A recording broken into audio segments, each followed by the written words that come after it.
Memangnya istrimu itu keluar dari tabung gas?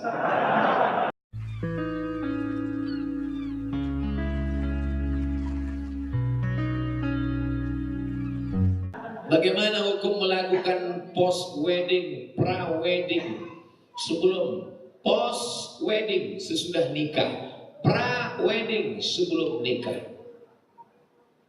Sebelum nikah ada pula fotonya naik sepeda warna hitam putih.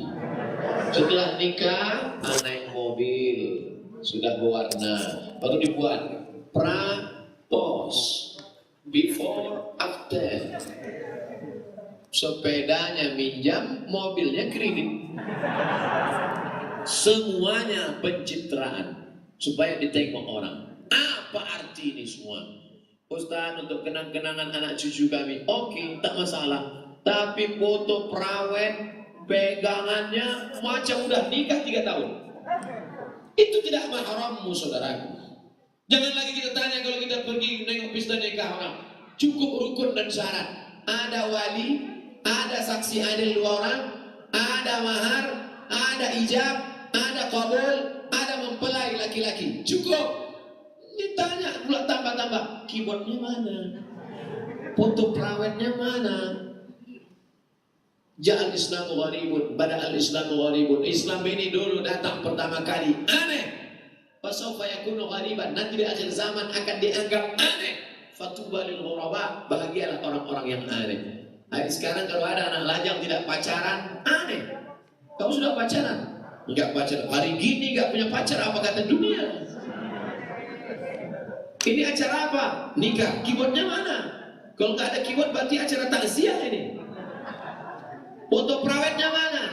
Foto postwednya mana? La ilaha illallah Muhammadur Rasulullah. Semua mau dipoto, semua mau digambar. Bagaimana hukumnya seorang suami memisahkan istrinya dengan orang tuanya? Ini suami tak betul. Memangnya istrimu itu keluar dari tabung gas? Binimu itu dikandung emaknya 9 bulan 10 hari. Setelah itu disusukannya 2 tahun.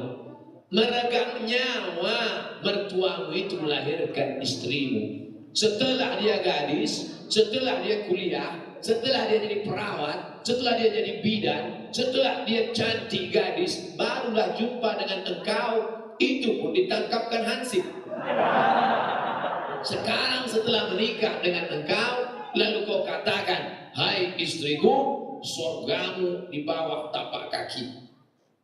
Ini, tapi ibu mertua salah juga. Kenapa kau pilih menantu Fir'aun model begitu? Coba kalau kau pilih menantu yang LC tadi, takkan mungkin kau diperlakukannya seperti itu. Betul? Pokok pangkal masalahnya adalah tidak belajar agama. Makanya dari tadi saya katakan, masukkan 5 pelajaran ke SMP. Quran hadis, akidah akhlak, bahasa Arab, sejarah Islam, fikih. Fikih itu ada fikih sholat, ada fikih zakat, ada fikih puasa, ada fikih ibadah, ada fikih siasat, ada fikih muamalah.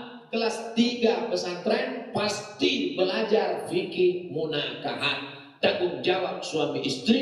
Nih contoh menantu yang tak tahu mana tanggung jawabnya, mana haknya, mana kewajibannya, dipisahkannya anak gadis dengan ibu. Ruginya engkau ibu-ibu yang dapat menantu Fir'aun. Nasi sudah jadi tai ayam. Kalau jadi bubur tinggal kita siram aja bawang jadi bubur ayam. Ini dipisahkan pula mertua sama istri. Kok bisa begini? Nih karena tak mengerti agama. Kalau mengerti, pasti dia kasih tahu dengan lembut, dengan baik. Mertuanya ngerti agama, menantunya mengerti agama, maka mereka cari jalan tengah. Duduk mereka bersama. Apa judulnya? Mau dibawa kemana hubungan ini? Win-win solution. Itu dia. Mudah-mudahan yang lajang-lajang ini akan diterima oleh ibu-ibu yang punya anak gadis. Ibu, kalau kalian mau mencari cari menantu yang soleh tak jauh dari tempat kalian. Nih dia anak-anak lajang. Balik dari sini kalian pinang langsung. Sebelum ibu itu berubah pikiran.